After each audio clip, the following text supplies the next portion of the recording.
የማቴዎስ ወንጌል ምዕራፍ 24 ቁጥር 22 ላይ ያለው የእግዚአብሔር ቃል ነው። አምናችሁ በጸሎት የምትለምኑትን ሁሉ ትቀበላላችሁ።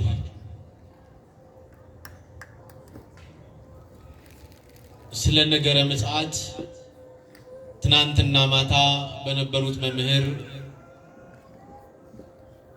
ዛሬም ጠዋት በአውደ ምሕረቱ በስፋት እንደተማራችሁ ስለማስብ ጾሙን እኩል አድርሰነው ስለሆነ እኩል ባደረስነው ጾም ውስጥ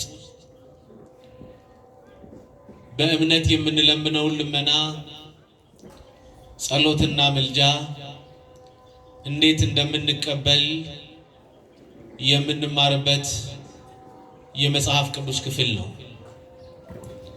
ቃሉን አንድ ጊዜ ከኔ ጋር ትላላችሁ።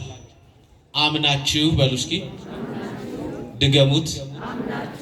በጸሎት የምትለምኑትን ሁሉ ትቀበላላችሁ። ምን ብላችሁ? አቤት። በምን ምን የምትሉትን? አቤት። የምትለምኑትን ሁሉ አቤት ትቀበላላችሁ። እግዚአብሔር መንፈስ ቅዱስ በዚህ ሐሳብ ውስጥ ለልባችን የሚስማማ መልእክት እንዲያስተላልፍ የሱ ቅዱስ ፈቃድ ይሁን። የመጀመሪያው በዚህ ገጸ ንባብ ውስጥ ያየነው እምነት ነው። ምን አልኳችሁ? እምነት ነው። እምነት የቃሉ ትርጉም እኔ ባላየው እሱ ያየኛል፣ እኔ ካለሁበት እሱ አለ፣ የማቀርበውን ጸሎትና ልመና ምልጃ ሰምቶ ምላሽ የሚሰጠኝ አምላክ አለ ብሎ በልብ የሚታመን ረቂቅ ምስጢር እምነት ይባላል። እደግመዋለሁ አንድ ጊዜ። እኔ ባላየው እሱ ያየኛል፣ እኔ ካለሁበት እሱ አለ፣ የማቀርበውን ጸሎትና ልመና ምልጃ የሚሰማ እግዚአብሔር አለ ብሎ በልብ የሚታመን ረቂቅ ምስጢር እምነት ነው። ይሄ እምነት በአማኙና በታማኙ በእግዚአብሔር መካከል ያለ መንፈሳዊ ግንኙነት ነው። አማኙ ፍጥረት ነው፣ ታማኙ እግዚአብሔር ነው። ታማኙ እግዚአብሔር የለመኑትን ይሰጣል፣ የነገሩትን ይሰማል። እግዚአብሔር ሁልጊዜ ታማኝ ነው። አንድም ቀን ለፍጥረቱ አግድሎ አያውቅም። እንኳን ለምነን ጸለየን አይደለም ሳንለምነውም የልቦናችንን መሻት ያውቃል። ለዚህ ነው የቤተ ክርስቲያናችን መጽሐፍ እንዲህ ይላል፣ ወዘእንበለ ንስአሎ ይሁብ ፍትወተነ፣ ሳንለምነው የሚያስፈልገንን ይሰጠናል ይላል። ይሄ ማለት ግን ለምኑ ብሎ የነገረን አምላክ የልቦናችንን መሻት ከኛ አስቀድሞ ማወቁን ለመግለጥ እንጂ አትለምኑ አትጸልዩ ለማለት አይደለም። ይህንን የምንረዳው ራሱ ጌታችን ኢየሱስ ክርስቶስ በማቴዎስ ወንጌል ምዕራፍ 26 ቁጥር 41 ላይ ደቀ መዛሙርቱ እንቅልፍ ይዟቸው ተኝተው መጸለይ ሲያቆሙ እሱ ኢየሱስ ክርስቶስ ወደ ጌቴሴማኒ ዋሻ ውስጥ ገብቶ ከመጸለዩ አስቀድሞ እንዲህ አላቸው፣ ትግሁ ወጸልዩ ከመ ኢትባኡ ውስተ መንሱት፣ ወደ ፈተና እንዳትገቡ ትጉና ጸልዩ ብሎ ነገራቸው። ለምን? ፈተናውን ማምለጥ የሚችሉት በምን ስለሆነ? አቤት ንገሩኝ። በጸሎት ስለሆነ። ስለዚህ ሰው ሲጸልይ አምኖ መጸለይ እንዳለበት ጌታችን ኢየሱስ ክርስቶስ ነግሮናል። ጸሎት የቃሉ ትርጉም ከእግዚአብሔር ጋር የሚደረግ መንፈሳዊ ውይይት ነው። ልብ አድርጉ። ከማን ጋር አልኳችሁ? ድገሙት። ከእግዚአብሔር ጋር የሚደረግ መንፈሳዊ ግንኙነት ጸሎት ይባላል። ይሄ ጸሎት ቅድም እንዳልኳችሁ በአማኙ በሰውና በመላእክት እንደዚሁም ደግሞ በታማኙ በእግዚአብሔር መካከል ያለ ግንኙነት ስለሆነ ምንም አይነት እንከንና ምክንያት አይፈልግም። እደግመዋለሁ። ምንም አይነት እንከንና ምክንያት አይፈልግም። ስለዚህ ሰው ጸሎት እንዲጸልይ መመሪያ ትእዛዝ የነገረን ራሱ እግዚአብሔር ኢየሱስ ክርስቶስ ነው። የማቴዎስ ወንጌል ምዕራፍ 6 ቁጥር 9 ነው። አንትሙሰ እንዘ ትጸልዩ ከመዝ በሉ፣ እናንተ ግን ስትጸልዩ እንዲህ ብላችሁ ጸልዩ፣ አቡነ ዘበሰማያት፣ በሰማያት የምትኖር አባታችን ሆይ በሉኝ አለ። ይሄን ነብይ አይደለም የነገረን። ይሄን በብሉይ ኪዳን የነበሩ ጻድቃን ቅዱሳን አይደለም የነገሩን፣ ራሱ ነው የነገረን። እናንተ ስትጸልዩ እንዲህ በሉ አለ። ምን በሉ? አባታችን ሆይ በሉ። እስኪ በሉ አንዴ አባታችን ሆይ በሉ። ድገሙት አሁንም። ምናችን ሆይ? ዘመን የማይገታው አርፍተ ዘመን የማይገታው እድሜ የማይገድበው ሞት የማይከለክለው በሞት ጀርባ ላይ ቆሞ ሞትን የገደለው የእግዚአብሔር ልጅ የድንግል ማርያም ልጅ ኢየሱስ ክርስቶስ ስትጸልዩ አባታችን በሉኝ አለ። ለምን? ዘላለማዊ አባት ስለሆነ። ብዙ አባቶች አርፍተ ዘመን ገጥቷቸዋል፣ እድሜ ገድቧቸዋል፣ መቃብር ጥሏቸዋል። እሱ ግን ዘላለማዊ ምንድነው? አረ ንገረኝ። ዘላለማዊ አባት ስለሆነ በሞት ጀርባ ላይ መቆም የቻለ አባት ስለሆነ ጠላትን ገሎ እኛን ልጆቹ ያደረገ አባት ስለሆነ ስለዚህ ምን በሉኝ አለ? አባታችን በሉኝ አለ። ስለዚህ ይሄን የነገረን እሱ ነው። ግን ይሄንን ጸሎት ስንጸልይ እግዚአብሔር ከኛ ምን ይፈልጋል? ልባችንን ይፈልጋል። እስኪ በሉ ምናችንን? ስለዚህ ልብ ነው የሚፈልገው እግዚአብሔር። ብዙ የከንፈር ምስጋናዎች ቀርበውለታል። የሰማችሁ ነው። የከንፈር ምስጋና ከልብ ያልሆነ ምስጋና ያቀረቡ ብዙ ሰዎች አሉ። እግዚአብሔር የልብ ምስጋና ይፈልጋል። ለዚህ ነው ነቢዩ ዳዊት ምን አለ? በመዝሙር 50 ቁጥር 10 ላይ አንተን እንዳገለግል ላንተ እንድገዛል ልበ ንጹሃ ፍጥር ሊተ እግዚኦ፣ አቤቱ ጌታዬ አምላኬ ሆይ ንጹህ ልብ ፍጠርልኛል። እስኪ ሁላችሁ በሉ አቤቱ ጌታ ሆይ። ማርያምን አይሰማም። ንጹህ ልብ ፍጠርልኝ። የቆሸሸ ልብ አለ፣ ሕግ የሚጥስ ትእዛዝ የሚያፈርስ ከክብር የሚጎል በሐሜት በተንኮል በምቀኝነት በዘረኝነት የቆሸሸ ልብ አለ። ይሄን አይፈልገውም እግዚአብሔር። ንጹህ ልብ ስጠኝ አለ።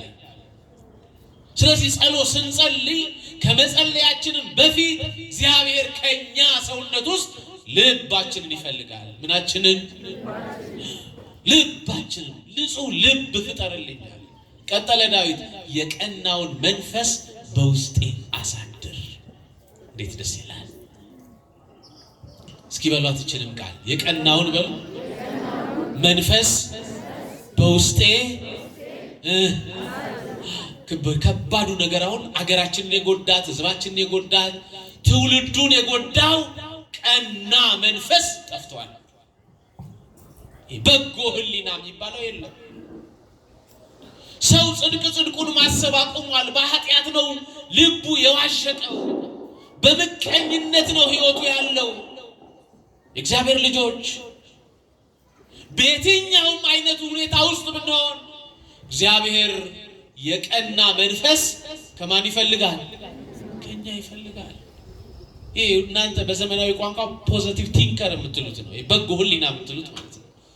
አሁን የቆሸሸ ህሊና እኮ ነው ዓለምን የጎዳው አይደል? አባቶቻችን እንዲህ አልኖሩም። አብረው በልተው አብረው ጠጥተው ቡና ተጠራርተው በፍቅር በአንድነት በስምምነት አንተ ትብስ አንተ ትብሽ ተባብለው ፍቅርን ገንዘባቸው ሀብታቸው አድርገው ለጊዜያዊ ስሜቶቻቸውና ፍላጎቶቻቸው ሳይሆን ለቀጣይ ወንድማዊ ፍቅራቸው ዋጋ የሚከፍሉ ኢትዮጵያውያን የነበሩባት ሀገር ዛሬ ግን ምክንያት እየፈለግን በምቀኝነት የተያዘ ያልተፈወሰ አእምሯችን በሀገራችንን ብቻ ሳይሆን መቅደሳችንን ሁሉ ፈተና ውስጥ ከቶታል። መድኃኔዓለም ይፈውሰን። አስተውሉ እግዚአብሔር። ስለዚህ ምን ይፈልጋል እግዚአብሔር? በጎ በሉ እስኪ ህሊና ይፈልጋል። ለዚህ ነው የቀናውን መንፈስ አለ ዳዊት በውስጤ አሳድር። የቀና መንፈስ በውስጤ አሳድር አለና በፊትህ አትጣለኛል። እስኪ በሏት ይችላል። ኧረ በማርያም በምንህ አትጣለኝ? በፊትህ አትጣለኝ። እንዳንወድቅ መድኃኔዓለም ይርዳን። የወደቅነውም በጸሎት በጉልበት በመንፈሳዊ ኃይል እንድንነሳ መድኃኔዓለም ደመ መለኮቱ ይከልለን። አስተውሉ። ስለዚህ ንጹህ ልብ ይፈልጋል። ሰሎሞንም አለ በመጽሐፈ ምሳሌ ምዕራፍ 23 ቁጥር 26 ላይ ልጄ ሆይ ልብህን ስጠኝ። ምንህን ስጠኝ? ለመጸለይ እግዚአብሔር ምናችን ይፈልጋል? ስለዚህ ምናችን ልንሰጠው ይገባል? ልባችንን ልንሰጠው ይገባል። ይሄ ከሆነ ጸሎታችን ምን መሆን አለበት የሚለውን በሶስት ነገሮች እናያለን። ጸሎት በማንኛውም የሃይማኖት ስርዓት ውስጥ አለ። የሰማችሁ ነው አይደለም? በክርስትናው ዓለም በስመ ክርስቶስ በስመ እግዚአብሔር የምንጸልይ ብቻ ሳንሆን በአጋንንትና በርኩሳን መናፍስት የሚያምኑ እንኳን ምን ይላሉ? ይጸልያሉ። የኛ ጸሎት ግን ከነሱ ጸሎት ይለያል። በማንኛውም የሃይማኖት ስርዓት ውስጥ ጸሎት አለ። የክርስቲያኖች ጸሎት ግን ይለያል። እሱንም የነገረን ሰው ሳይሆን ማን ነው? እሱ ራሱ እግዚአብሔር። ለዚህ ነው ዳዊት እንኳን ሲጸልይ ምን አለ መሰላችሁ? ተወከፈኒ ጸሎትየ ከመ ዕጣን በቅድሜከ አንስአ እደውየ መሳይተ ሰርክ ሲም እግዚኦ አንቃቤ ለአፉየ። እንዴት ደስ ይላል! አቤቱ ጌታዬ አምላኬ ሆይ ጸሎቴንና ልመናዬን ተቀበል። ተወከፈኒ ጸሎቴ እንደምን እንደ ዕጣኑ ጢስ የመስዋዕቱን የዕጣን ጢስ እንደምትቀበል የምስጋና መስዋዕቴን፣ የከንፈር መስዋዕቴን፣ የልቤን መስዋዕት አንተ ተቀበልልኝ። ከመ ዕጣን በቅድሜከ ለምን አንስአ እደውየ መስዋዕተ ሰርክ በምሽት በጨለማ በሰርክ ጸሎት ሰዓት እጆቼን ወደ አንተ አነሳለሁ። ወደ ማን? እሱ ማን ነው? ወደ እግዚአብሔር አነሳለሁ። በሰርክ ጸሎት በማታ ጸሎት ጊዜ ወደ አንተ እጆቼን ምን እላለሁ? አቤት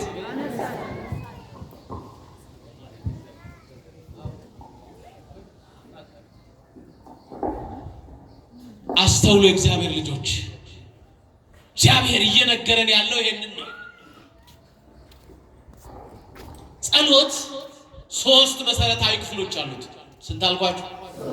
የመጀመሪያው የጸሎት ክፍል ምስጋና ይባላል።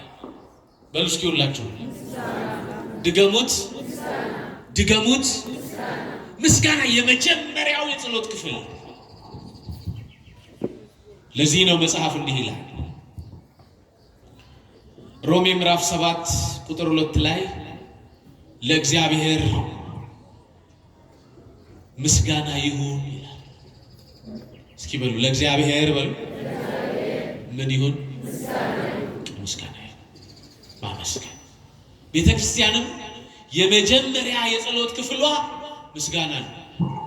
ማህሌት ሲቆም ገጥሟችሁ ከሆነ ስቡ ወውዱስ ዘሳረረ ኩሎ ዓለመ፣ ዓለምን የፈጠርክ የዓለም ጌታ ላንተ ምስጋና ይገባሃል። ምን ይገባሃል? ኪዳን ጸሎቱ ስትጀምሩት ቅዱስ እግዚአብሔር ቅዱስ ኃያል ቅዱስ ሕያው ዘኢይመውት ምስጉን የሆንክ የማትሞት የማትለወጥ አንተ ላንተ ምን ይገባሃል? የጸሎታችን ክፍል የመጀመሪያው ምንድነው? እሱ ምስጋና ነው። አንደኛ ቆሮንቶስ ምዕራፍ 15 ቁጥር 57 ላይ በክርስቶስ ኢየሱስ ድል መንሳት ስለተሰጠን ይላል። እስኪ በሉ ሁላችሁ በክርስቶስ ኢየሱስ ድል መንሳት ስለተሰጠን ለእግዚአብሔር ምስጋና ይሁን። ምን ይሁን? ምስጋና። ድል የነሳነው በእኛ ኃይል አይደለም፣ በሱ በኩል ነውና ድል የነሳነው ለማን ምስጋና ይሁን? ዲያብሎስን ማሸነፍ የቻልነው በሱ ነው። ጠላትን መርገጥ የቻልነው በሱ ነው። ጊንጦችን መርገጥ የቻልነው በሱ ነው። የጠላትን አሰራርና ሴራ መጣል የቻልነው በሱ ነው። ስለዚህ ለሱ ምን ይሁን? በቀን በሌሊት በሚሰራብን ደባ የዳነው በሱ ነው። ስለዚህ ለሱ ምን ይሁን? እረፍት ባጣንበት ጊዜ እረፍት የሰጠን እሱ ነው። ቤታችን በነገር ሲናጥ፣ ትዳራችን ሲናጋ ህይወታችንን ያስተካከለልን፣ የህይወት አቅጣጫችንን የመራልን እሱ ነው። ስለዚህ ለሱ ምን ይሁን? ዲያብሎስን ድል እንድንነሳው ጉልበት የሆነን እሱ ነው። ስለዚህ ለሱ ምን ይሁን? ያስፈልጋል። ሁለተኛ ቆሮንቶስ ምዕራፍ 2 ቁጥር 14 የእውቀት ሽታን የሚገልጽ የእውቀት ሽታን ለሚገልጽ ለአምላካችን ለእግዚአብሔር ምስጋና ይሁን። እስኪ እንበላት። የእውቀትን ሽታ በሉ እስኪ። ለሚገልጽ ለእርሱ ምን ይሁን? ምንድነው የእውቀት ሽታ? በመንፈስ ቅዱስ ሐሳብ እግዚአብሔርን ማግኘት ነው። ማንን ማግኘት አልኳችሁ? በምን ሐሳብ?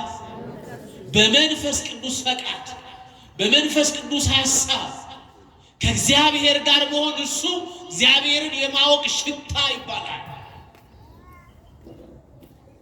ምስጋና ያስፈልጋል። ሁለተኛው ልመና ነው። ምን አልኳችሁ? ድገሙት። ልመና የቃሉ ትርጉም የሚፈልጉትን ነገር መጠየቅ ነው። ለዚህም ነው ጌታችን ኢየሱስ ክርስቶስ በማቴዎስ ወንጌል ምዕራፍ 7 ቁጥር 7 ላይ እንዲህ አለ፣ ለምኑ መልሱልኝ። በደንብ ስለምታውቁት እኮ ነው። ለምኑ፣ አንኳኩ፣ ፈልጉ። ስለዚህ የመጀመሪያው ለምኑ ነው። ሁለተኛው እንጀራ መለመን፣ የዕለት ጉርስ፣ ከዛስ የዓመት ልብስ አይደል? የዕለት ምን የዓመትስ? በነገራችን ላይ ኖረንም አልኖረንም እግዚአብሔር ለፍጥረቱ ስለሚራራ የምግቡ አይነት ይለያያል እንጂ የዕለት ጉርስና የዓመት ልብስ ፍጥረቱን አይከለክልም።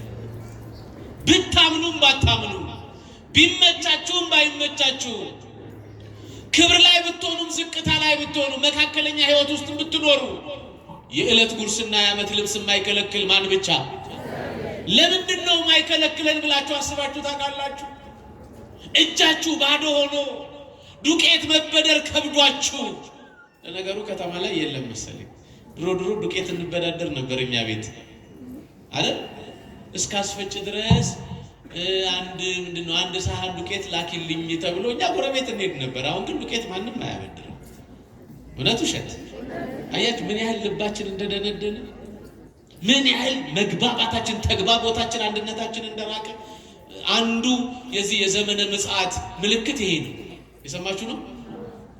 አንዱ የዚህ ዓለም መጨረሻ ምልክት ፍቅር ከአመፃ ብዛት የተነሳ ትቀሰቅሳለች። ፍቅር የለም። አሁን ባልና ሚስት አብረው ይተኛሉ፣ ፍቅር የለም። ጎረቤቶች አብረው ቡና ይጣጣሉ፣ ፍቅር የለም። እልፍ ብሎ ይሸረደዳሉ። ምን ያደርጋል ታዲያ? የለበጣ ፍቅር፣ ያ ፍቅር መድኃኒዓለም ይፈውሰን። ከባድ ነው እግዚአብሔር ልጆች። ስለዚህ የዕለት ጉርስ የዓመት ልብስ ማን አይነሳም? ስለዚህ ለምኑኛል። ለዚህ ነው መጽሐፍ ስትጸልዩ መሃል ላይ ምንድነው? የዕለት እንጀራችንን አቤት የዕለት ምናችንን እንጀራችንን ስጠን። የተጠየቀው የዕለት እንጀራ ነው። እግዚአብሔርም የዕለት እንጀራ አይከለክልም። አስተውሉ። ሁለት የመጽሐፍ ቅዱስ ሐሳቦች ልስጣችሁ ስለ ልመና። ፊልጵስዩስ ምዕራፍ 4 ቁጥር 6 በእግዚአብሔር ዘንድ ልመናችሁን አስታውቁ እንጂ በአንዳች አትጨነቁ ይላል። እስኪ በሏት ይችላል። በእግዚአብሔር ዘንድ በሉ ልመናችሁን አስታውቁ እንጂ በአንዳች አትጨነቁ። ለምኑ እንጂ እርሱት ይላል። እናንተ ለምኑ፣ ማመልከቻውን አስገቡ፣ እርሱት እናንተ። እኔ ግን ምን እላችኋለሁ? ጊዜ ግን ይፈልጋል። እግዚአብሔር በልመናችን ውስጥ 3 መልስ አለው። ስንት አልኳችሁ? 3 ነገር አበዛው እንዴ? 3 መልስ አለ። አንደኛው እሺ ነው፣ ሁለተኛው እምቢ ነው፣ ሶስተኛው ቆዩ ነው። አንደኛው ምን አልኳችሁ? ሁለተኛው ሶስተኛው ቆዩ። እሺ ሚለን እኛ ስለምንጠቀምና እሱን ከማምለክ ስለማንወጣ ነው። እምቢ የሚለን እኛ ስለምንጎዳ እና እሱን ከማምለክ ስለምንወጣ ነው። ቆዩ የሚለን የእምነታችንን ጽናት ትዕግስታችንን ሊፈትነን ነው። የሰማችሁ ነው። ስለዚህ እግዚአብሔር በልመናችን ውስጥ ስንት መልስ አለው? አንደኛው፣ ሁለተኛው፣ ሶስተኛው። ለዚህ ነው ዳዊት ጸኒሐ ጸናዕክዎ እግዚአብሔርን ደጅ ጸናሁት እርሱም ዘንበል አለልኝ። ስለዚህ መጽናት ነው፣ ደጅ መጽናት፣ ተስፋ ለመቁረጥ ጥያቄያችሁ እስኪመለስ ከእግዚአብሔር ጋር ያላችሁን ግንኙነት አለማቋረጥ። አንደኛ ዮሐንስ ምዕራፍ 5 ቁጥር 15 የለመነውንም ልመና ከእግዚአብሔር እጅ እንደተቀበልን እናውቃለን። ከማን እጅ? ምን ያለው? ስለዚህ ልመና ነው ሁለተኛው። ሶስተኛው ምልጃ ነው። እስኪ በሉ ምልጃ ከራስ አልፎ ለሌላ ሰው መጸለይ ነው። የኢትዮጵያ ኦርቶዶክስ ተዋሕዶ ቤተክርስቲያን አስተምሮ 2 አይነት ነው በዚህ ጉዳይ ላይ። ስንት አልኳችሁ? አንደኛው በህይወት ያለ ክርስቲያን በህይወት ላለው ክርስቲያን ይጸልያል። ይሄ ምን ይባላል? ንገሩኝ። በተለይ የኢትዮጵያ ኦርቶዶክስ ተዋሕዶ ቤተክርስቲያን በጣም ብዙ የምልጃ ጸሎቶች አሏት። ከዛ ውስጥ ቅዳሴ መካከል የምንጸልየው የምልጃ ጸሎት ነው። ትከታተሉታላችሁ። ተንበርክከን ሰግደን የምንሰማው አንድ ስለምታደርግ ስጋውና ደሙን እግዚአብሔር አንድ ያደርገን ዘንድ እንማልዳለን። ስለ ሀገራችን ስለ ኢትዮጵያ የምልጃ ጸሎት ይባላል። መማለድ ስለ ሀገር፣ ስለ ህዝብ፣ ስለ ተራበ፣ ስለ ተጠማ፣ ወንዝ ተሻግሮ ለሄደ የምልጃ ጸሎት አላት ቤተክርስቲያን። ይህ መስተብቋት በአጠቃላይ በእንተ እለ ይነግዱ ሀገር ጥለው ለንግድ ለሄዱ በባህርና በየብስ ስለሚኖሩ ይለመናል፣ ይማለዳል። ይሄ የምልጃ ጸሎት ይባላል። ሶስተኛው በአካለ ነፍስ ያሉ ቅዱሳን በህይወተ ስጋ ላሉ ይለምናሉ። ሁለተኛው የሰማችሁ ነው። በአካለ ስጋ ላሉ በአካለ ነፍስ ያሉ ይለምናል። ለምሳሌ አድርገን የምናየው የነዌንና የአብርሃምን ታሪክ ነው። ነዌ ባለጸጋ ነበር። አንድም ቀን በጎ ነገር አድርጎ አያውቅም። በቤቱ ግን አንድ ድሃ ነበረ። አንድ ቀን ሊጎበኘው አልቻለም። ክርስቶስ በምሳሌ ያስተማረው ትምህርት ነው ይሄ። አንድ ቀን ሊጎበኘው አልቻለም። ያ ድሃ ሞተ፣ በአብርሃም እቅፍ ሆነ። በማን እቅፍ አልኳችሁ? በአብርሃም እቅፍ ሆነ። ያ ንጉሥ ሞቶ በሲኦል ሲሆን መጸለይ ጀመረ። ባጠገብህ አብርሃም፣ በአንተ አጠገብ ያለው እኔ የረሳሁት የተውኩት ቀዝቃዛ ጥቂት ውሃ እንዲሰጠኝ ብሎ እስኪለምን ድረስ ሲማልድ እናያለን። ግን ክርስቶስ ሲመልስ ምን አለ? ቢያንስ እኔ እንኳን ወደዚህ የፍርድ አደባባይ እና የመከራ ሕይወት ውስጥ ገብቻለሁ። ተመልሶ ሄዶ እሱ እንዲያስተምራቸው ንገረው። ለነሱማ መምህራን፣ ካህናት፣ አገልጋዮች አሏቸው። እግዚአብሔር ልጆች የኢትዮጵያ ኦርቶዶክስ ተዋሕዶ ቤተክርስቲያን በትክክል ወንጌል ካላገለገልን ትውልዱን ማዳን ካልቻልን እርግጠኛ ሆኜ ነግራችኋለሁ መቅደሳችን የቱሪዝም ማዕከል እንዳይሆን ፍራቻ አለብን። አገልግሎታችንን ልናጠነክር ይገባል። ይሄ ማለት ቤተክርስቲያን አትጠፋ ፉከራ አቁሙ። እነ ኢስታንቡል እኮ ትናንትና የክርስትና መዲናዎች ነበሩ። እነ ቱርክ የክርስትና መዲናዎች ነበሩ እኮ። ዛሬ እነማን ናቸው ያሉት?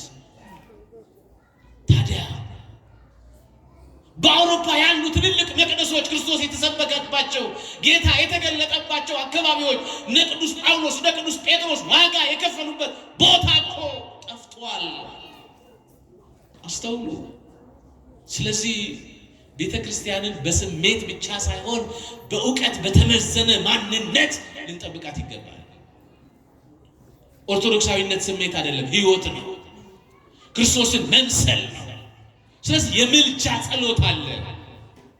ለዚህ ነው ቅዱስ ጳውሎስ ለልጁ ለጢሞቴዎስ ሲጽፍለት እንዲህ አለ። በአንደኛ ጢሞቴዎስ ምዕራፍ 2 ቁጥር 2 ላይ ጸሎትና ምልጃ እንዲበዛላችሁ ከሁሉ በፊት እመክራችኋለሁ አለ። ጸሎትና ምን ንገሩኝ? ጸሎትና ምልጃ እንዲበዛላችሁ ከሁሉ በፊት እመክራችኋለሁ አለ። ማልዱ ስለሌላው ጸልዩ። ብዙዎቻችን ልምዳችን መርገም እንጂ መጸለይ አይደለም። የእርግማን ሰዎች ሆነናል። የጸሎት ሰዎች አይደለንም። ሩቅ ለምን ትሄዳላችሁ? ዝም ብላችሁ ክርስቶስን እዩት። አይደለም ለወዳጅ ለጠላት ይለመናል። ለማን ይለመናል? ለዚህ እኮ ነው ጎኑን የወጉትን እጁን የቸነከሩትን ሰውነቱን የገረፉትን ምን አላቸው? አባት ሆይ የሚያደርጉትን አያውቁምና ይሄ ፍቅር ልባችን ውስጥ ይኖር። ይሄ የክርስቶስ እውነት ልባችን ውስጥ ይኖር። ያን ጊዜ ነው ትውልድ የምናድነው፣ ሀገር የምናተርፈው በዚህ መንገድ ነው። ሶስተኛው ምልጃ ነው። ይሄ ሁሉ ከሆነ አምነን በጸሎት የምንለምነውን ነገር ለመቀበል ጸሎት ምን መሆን አለበት የሚለውን በአምስት ክፍሎች እናያለን። በስንት አልኳችሁ? ንገሩኝ። በስንት ክፍሎች? በአምስት ክፍሎች እናያለን። ፈጠን አድርገዋለሁ ሰዓታችን እንዳይሄድ። አንደኛውና የመጀመሪያው በእምነት መጸለይ ነው። እስኪ ሁላችሁ በሉ በእምነት መጸለይ በሉ። ድገሙት። በምን መጸለይ? በእምነት መጸለይ ነው። ሰው ያለ እምነት የሚጸልይ ከሆነ ጸሎቱ ትርጉም ያጣል። ለዚህ ነው ቅዱስ ጳውሎስ በዕብራውያን ምዕራፍ 11 ቁጥር 6 ላይ ያለ እምነት እግዚአብሔርን ደስ ማሰኘት አይቻልም ይላል። ያለ ምን? ድገሙት። ማንን? ምን ማሰኘት? ገልብጣችሁ ስትሰሙት ያለ እምነት እግዚአብሔርን ደስ ማሰኘት ካልተቻለ በእምነት ማንን ደስ ማሰኘት ይቻላል? ንገሩኝ። ስለዚህ ሰው በእምነት ሲኖር ማን ደስ ይለዋል? ሰው በእምነት ሲጸልይ ማን ይሰማዋል? ያስፈልጋል። ሐዋርያው ቅዱስ ጳውሎስ ለገላትያ ክርስቲያኖች ሲጽፍላቸው በምዕራፍ 5 ቁጥር 5 ላይ እኛ ግን አለ በእምነት በመንፈስ የጽድቅን ተስፋ እንጠባበቃለን አለ። ምንድነው የጽድቃችን ተስፋ? ከሞት በኋላ ሕይወት አለ። ከመቃብር በኋላ ትንሣኤ አለ። ግን አስተውሉ፣ ይመጣል። እሱ ሊሰበስበን ይመጣል። በቀኙ ሊያቆመን ይመጣል። ከሰማይ ወርዶ ደሙን አፍሶ ዋጋ ከፍሎ እጆቹን ተቸንክሮ የእያንዳንዳችን ስም በእጁ መዳፍ ላይ የጻፈ አምላክ መድረሻ ሊያሳጣን አይደለም የሚመጣው። አዎ ንስሐ ላልገቡት መድረሻ ማጫ ሊሆን ይችላል። ክርስቶስን ላላወቁት መድረሻ ማጫ ሊሆን ይችላል። መምጣቱ ለኃጢአትና በኃጢአት ሐሳብ ውስጥ ለሚኖሩ ሰዎች ሊሆን ይችላል። ስመ ክርስትና ሀብተ ወልድና ላለን በደመ ክርስቶስ ለተዋጀን ለኛ ግን የምንሰበሰብበት ነጭ ለብሰን በቀኙ የምንቆምበት የደስታ ቀናችን የሰማችሁ ነው። እግዚአብሔር ልጆች በደንብ አድርጋችሁ አስተውሉ። መጽሐፍም የሚለን ይሄንን ነው። እኛ ግን አለ በእምነት በምን አልኳችሁ? ቀጥሎ በመንፈስ አለ። በምን? የጽድቅን ተስፋ እንጠባበቃለን። የምንን ተስፋ?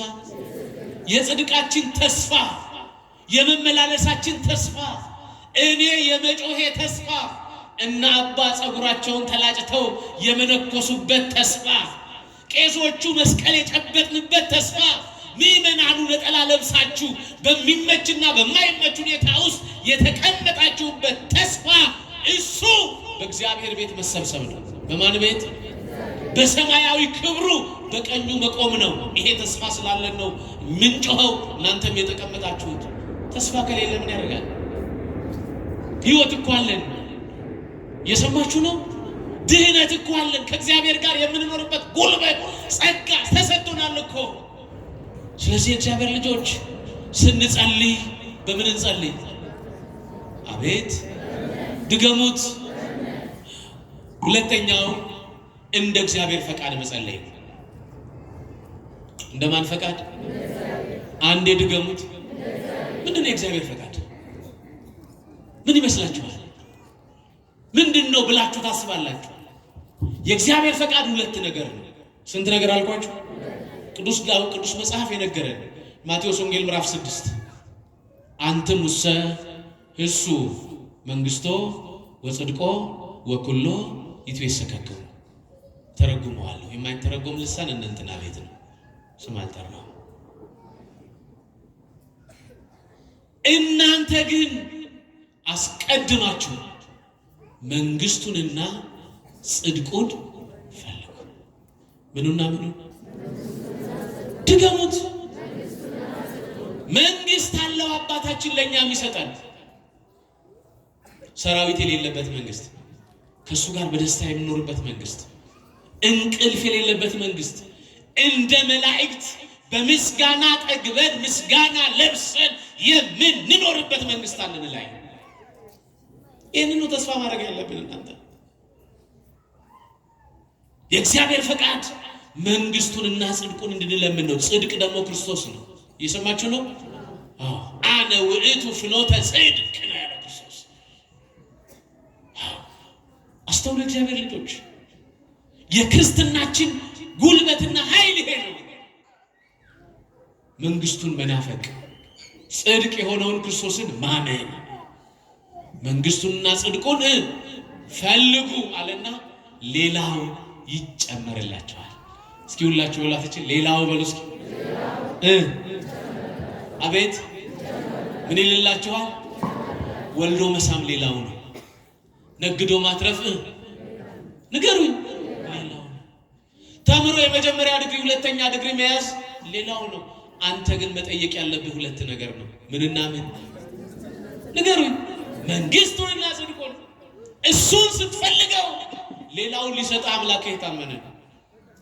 በዚህ መንገድ ነው እግዚአብሔር የሚፈልገው፣ እንደ እግዚአብሔር ፈቃድ እንድንጸልይ። አንደኛ ዮሐንስ ምዕራፍ 5 ቁጥር 14 እንደ ፈቃዱ አንዳች ብንለምን ይሰማናል። እንደምኑ? አንዳች ብንለምን ይሰማናል አለና የለመነውንም ልመና ከእግዚአብሔር እጅ እንደተቀበልን እናውቃለን። በጣም ይገርመኛል። አምኖ መሄድ ማለት ነው አይደል? አባታችን ሆይ በሰማያት የምትኖር ስምህ ይቀደስ፣ መንግስትህ ትምጣ ትሉና መጨረሻ ላይ ኃይል፣ ክብር፣ ምስጋና ለዘላለሙ አሜን ትሄዳለህ አንተ። እንጀራውን ግን ማን ያስቀድማል? ከፊት ልብሱን ማን ያስቀድማል? የልጆችህን ጉዳይ ማን ያስቀድማል? የትዳርህን ጉዳይ ማን ያስቀድማል? የትምህርትህን ጉዳይ ማን ያስቀምጣል? ማን ያስቀድማል? ክብር ለሱ ለአምላካችን። እንዲህ አይነት አባት ነው እግዚአብሔር። የሉቃስ ወንጌል ምዕራፍ 12 ቁጥር 3 የሰማይ አባታችሁ መንግስቱን ሊሰጥ የሱ ፈቃድ ነው ይላል። ወይም መንግስትን ሊሰጣችሁ የአባታችሁ በጎ ፈቃድ ነው ይላል። ምኑን ሊሰጣችሁ? አቤት አቤት አቤት! ኧረ ንገሩኝ። አይገርምም? የኛ አባት መንግስት አለው። ይሄ ሁሉ ያልፋል። ትርምሱም ዘረኝነቱም መንደርተኝነቱም ያልፋል። አባታችን ግን ለኛ ምን አዘጋጅቶልናል? ለዚህ አይደለ ስንጸልይ ምን ትምጣ? አረ ንገሩኝ። ያችን መንግስት እኮ ነው የምንናፍቀው። ጦርነት የሌለባት፣ ግርግር የሌለባት፣ እርስ በርስ መፋጀት የሌለባት። ለዚህ ነው እኮ ቅዱስ ሰለስቱ ምዕትም እንዲህ እኮ ነው ያሉት፣ ወንሴፎ ትንሣኤ ሙታን ወሕይወተ ዘይመጽእ ለዓለመ ዓለም። የሚመጣ ሕይወት አለ። ወደዛ እንድንገባ መንግስትን ስጠን። ምን ስጠን? የሚያልፍ መንግስት አይደለም። ንጉሳችን ክርስቶስ፣ እግዚአብሔር እናት ድንግል ማርያም የክርስቶስ እናት፣ መላእክት ቅዱሳን፣ እንቅልፍ የሌላቸው በብርሃን የተሞሉ አይኖቻቸው ብዙ የሆኑ በምስጋና ውስጥ የሚኖሩ ከመላእክት ጋር ለመኖር እዛ መንግስት አለን። እዛ መንግስት አለን። እናንተ ያ መንግስት ዘረኝነት የለበትም። የሰማችሁ ነው። ዘረኝነት የለበትም። ያ መንግስት የጦር ወታደር የለበትም። ያ መንግስት ሴረኛ ፖለቲከኛ የለበትም። ያ መንግስት ግባ ውጣ የሚል አሳላፊ የለበትም። ያ መንግስት ሁልጊዜ በምስጋና ለብሰን በምስጋና ጠግበን የምንኖርበት መንግስት ነው። ይህን መንግስት እግዚአብሔር ለሁላችንም ያዘጋጀልን። ድካማችን ወደዛ መንግስት ለመግባት ነውና ይህን መንግስት አይንሳ። ግን ይህን መንግስት ሊሰጠን የማን ፈቃድ ነው? ሶስተኛው በመንፈስ መጸለይ ነው። በምን አልኳችሁ? ድገሙት። በመንፈስ መጸለይ በጣም ያስፈልጋል። አሁን የኢትዮጵያ ኦርቶዶክስ ተዋሕዶ ቤተክርስቲያን አገልጋዩም ተገልጋዩም የባከነ ጸሎተኛ ነው። እኛም እግዚአብሔር ይፈውሰን ከሞባይል ጋር ተጋብተን ህሊናችን ቆሽሿል አይደል? ላምከባል ቴክኖሎጂውን እየተቃወሙ አይደለም። በረከታቸው የደረሰንና ብፁዕ አቡነ ጎርጎርዮስ ካላይ ምን ይሉ ነበር መሰላችሁ? ስልጣኔን እንደ ጊዜያችን፣ ሃይማኖትን እንደ አባቶቻችን። እስኪ በሉ አንዴ ስልጣኔን በሉ፣ ድገሙት። እንደ ጊዜያችን፣ ሃይማኖትን እንደ አባቶቻችን።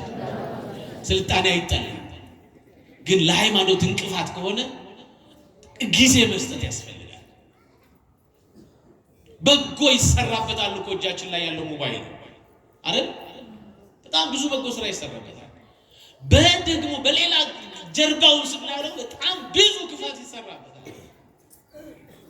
ስለዚህ ይሄ በመንፈስ መጸለይ ላይ ነው። ልባር በምን መጸለይ ያልኳችሁ?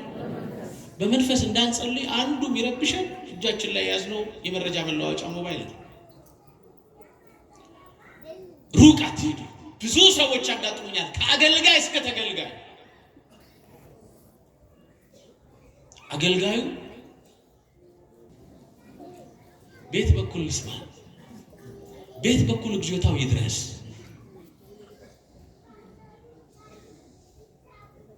እንዴት በመንፈስ እንጸልይ? በመንፈስ መጸለይ ማለት የቃሉ ትርጉም በሰቂለ ህሊና በአንቃይዶ ልቦና ሞተ ወልደ እግዚአብሔርን የክርስቶስን መከራ እያሰቡ ከስጋ ፈቃድና ስሜቶች ወጥተን ቀጥታ እግዚአብሔርን እያየን መስቀሉን እያየን የምንጸልየው ጸሎት እሱ በመንፈስ መጸለይ ይባላል።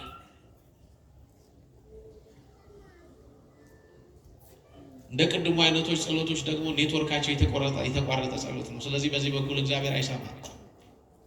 እንዲሰማ በምን እንጸልይ?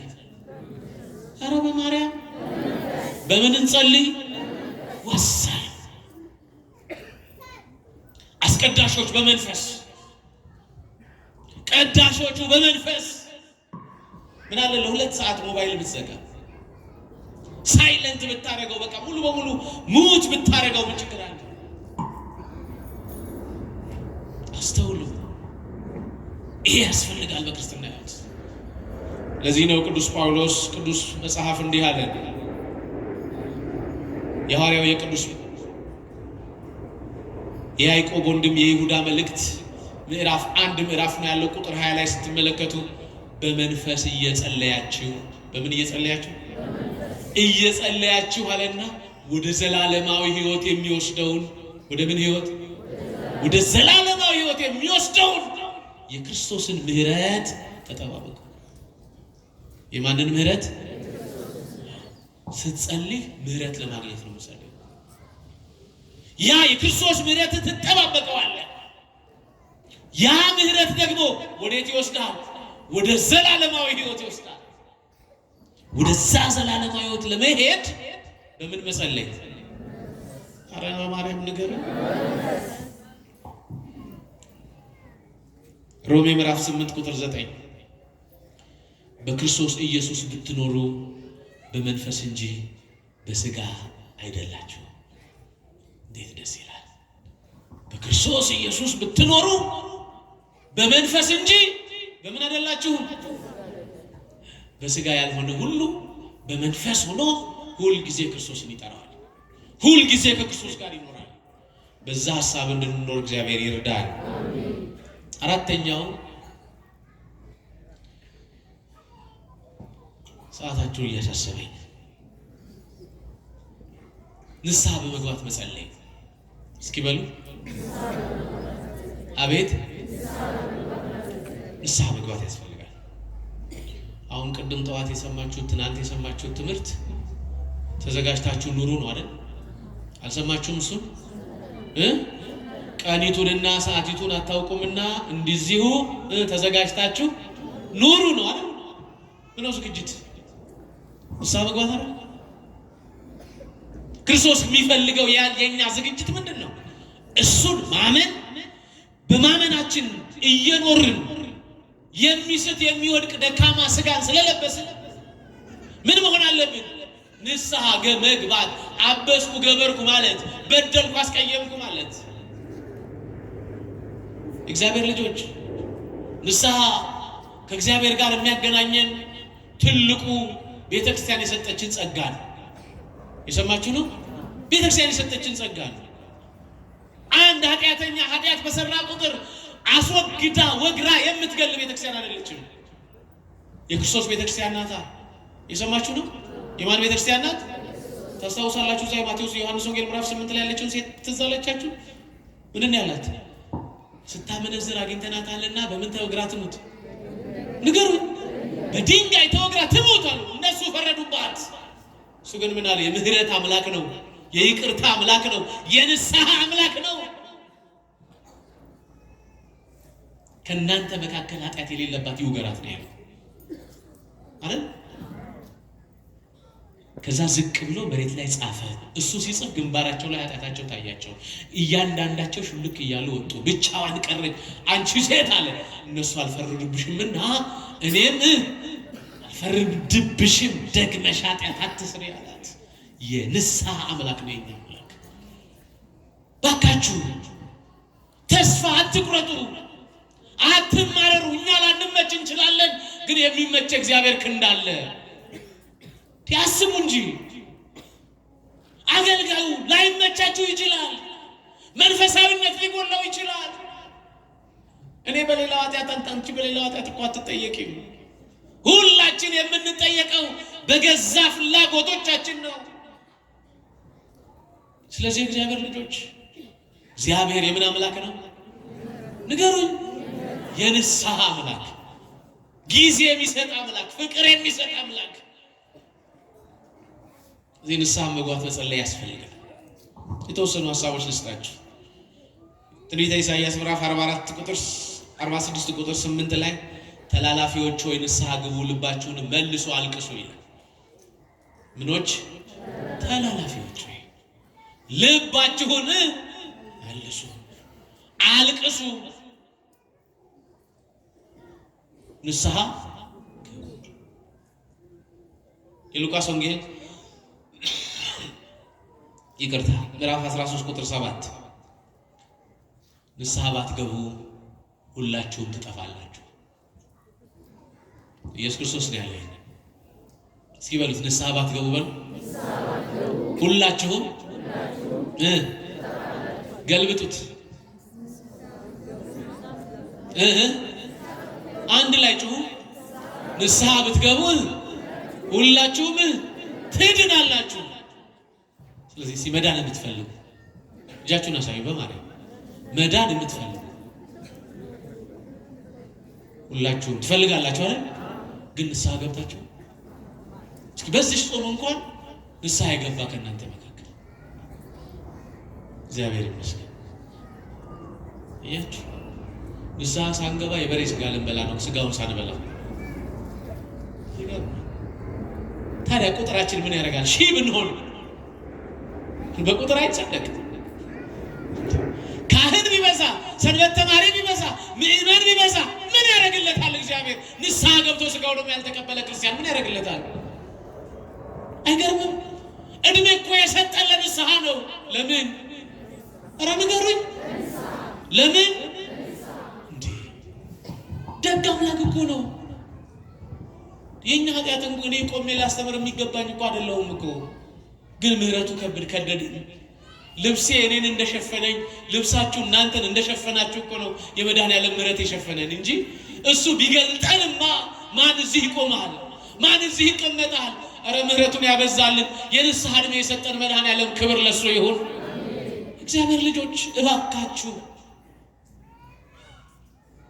የቴክኖሎጂው ዘመን ምን ያክል በሰከንድ ሽርፍራፊዎች መልእክቶቻችሁን አሜሪካንና ለንደን እንግሊዝ እንደሚያደርስ እያያችሁ አይደል? ሩቅ ምስራቅ አይደለም፣ የተለያዩ ሀገሮች ላይ ያሉ ዘመዶቻችንን በምንፈልገው በዋትስአፕ ፊት ለፊት እያየን እያወራን አይደለም እንዴ? ድሮ ፖስታ ነበር፣ ከዛ ስልክ መጣ። እቺ ማናቤላዋ ታስታውሳላችሁ? በማዞሪያ ስልክ። ዘመን እየሰለጠነ ቴክኖሎጂው እያደገ መጣ። እኛ ግን ከእግዚአብሔር ጋር ያለን ግንኙነት እንደ ካሮት ወደታች እያሽቆለቆለ ነው። ማን ይፈውሰን? እባካችሁ ኦርቶዶክሳውያን እንንቃበት፣ ዘመኑን እንቅደመው፣ ከእግዚአብሔር ጋር እንሁን። ምንም የሚያስደስት ነገር አለ? አንዱ እኮ ከምጽአት ምልክቶች ሰሞኑን አዲስ አበባ ነው የሚያስጨንቃት ጉዳይ ነው። እውነቱ ውሸት? ተንታኞቹ የከርሰ ምድር አጥኚዎች ምን ይላሉ? ማግባው ነው ይሄ ቮልካኖ ራፍሽን በጣም ከባድ ስለሆነ እሱ የጋለ የፈነዳ ይላል። እናቴ ከዚህ ምድር በታች እኮ ሶስተኛው ላይ ያለው እሳት እኮ አይደለም? የመጀመሪያው ምንድነው? ይሄ የምናይ የተቀመጥንበት ንገሩኝ። መሬት ነው። ከመሬቱ በታች ምን አለ? ከውሃው በታች ምን አለ? እሳት አለ። ውሃውን አልፎ እሳቱን እንዲመጣ ያደረገ እግዚአብሔር ነው ወዳጄ። ተፈጥሮን ሰብስቦ ጨብጦ የያዛት እሱ ነው። አንተ ሳትመቸው ስትቀር ችግር የለበትም። ውሃውን አፈንድቶ አንተ ማጥፋት ይችላል አይችልም? እሳቱን ገልብጦ ምድርን መበተን ይችላል። ይገርመኛል። አንድ ጊዜ የመጀመሪያ አዲስ አበባ ላይ መሬት የተንቀጠቀጠ ጊዜ እሁድ ጠዋት ቤተክርስቲያን ነበርኩና በጣም ብዙ ሰው መጣ። ዛሬ ንግስ የለም። ምንድነው ጉዳዩ? ሰው በሰላም ነው የመጣው? እንደዚህ ብዛቱ ገርሞኛል። ለካ ሲሰማ እኔ አልሰማሁም። መሬት ተንቀጥቅጧል። አይገርምም? መሸሻችን እግዚአብሔር ከሆነ ለምን ነው ንስሐ ማንገባ? መደበቂያችን እግዚአብሔር ከሆነ ለምን ነው እግዚአብሔር ለንስሐ የሰጠንን ጊዜ በአግባቡ ማንጠቀመው? እግዚአብሔር የንስሐ ጊዜ ይስጠን። ንስሐ ባትገቡ ምን ትላላችሁ? ንስሐ ብትገቡ ግን ምን ትሆናላችሁ? ለመዳን እግዚአብሔር ንስሐ እንድንገባ ኃይል ይስጠን። ቀሪ አንድ ወር አለን እኮ። አንድ ሰው ለንስሐ 21 ቀን ይበቃዋል። አይደለም 21 ቀን 2 ቀንም ይበቃዋል። አይበቃውም? ከልብ ከተጸጸትንና ካለቀስን አይሰማም እግዚአብሔር። ስለዚህ ምን አለ እስቲ ከልኩ ለጾሙ ማግስት ንስሐ ያልገባችሁ ሰዎች እንደው እና አባ አስጨንቋቸው፣ ነርሰ ደብርን አስጨንቋቸው፣ እዚህ ያሉትን ካህናት አስቸግሯቸው። እስኪ ንስሐ ግቡ፣ ጊዜ ስጡት። በቃ 15 ቀን 21 ቀን ከእግዚአብሔር ጋር እንሆን። ሁል ጊዜ በእውቀታችን ታበየን፣ ሁል ጊዜ በገንዘባችን ታበየን፣ ሁል ጊዜ በመልካችን ታበየን እንዴት እንቀጥላለን? ረመዳን ያለን በቸርነቱ ይፈውሰን። መጽሐፈ ምሳሌ ምዕራፍ 28 ቁጥር 13 ኃጢአቱን የሚሰውር በሉ እስኪ አይለማም፣ የሚናዘዝባትና የሚተዋት ምህረትን ያገኛል። ምን የሚላት? የሚናዘዝባት ምህረትን ያገኛል። አምስተኛውና የመጨረሻው ይቅር ባይ በመሆን መጸለይ። ምን በመሆን አልኳችሁ? ድገሙት። ሁለት የመጽሐፍ ቅዱስ ሐሳቦች ሰጣችኋል። የሉቃስ ወንጌል ምዕራፍ 23 ቁጥር 34 ላይ ክርስቶስ የተናገረው ቅድም የጠቀስኩላችሁ ሐሳብ ነው። የሚያደርጉትን አያውቁምና አቤት። ስለዚህ ለበደላችሁ ለገፋችሁ ሰው ምን በሉት? አቤት። ስለዚህ ጸሎታችንን በደንብ አድርጋችሁ ስሟት።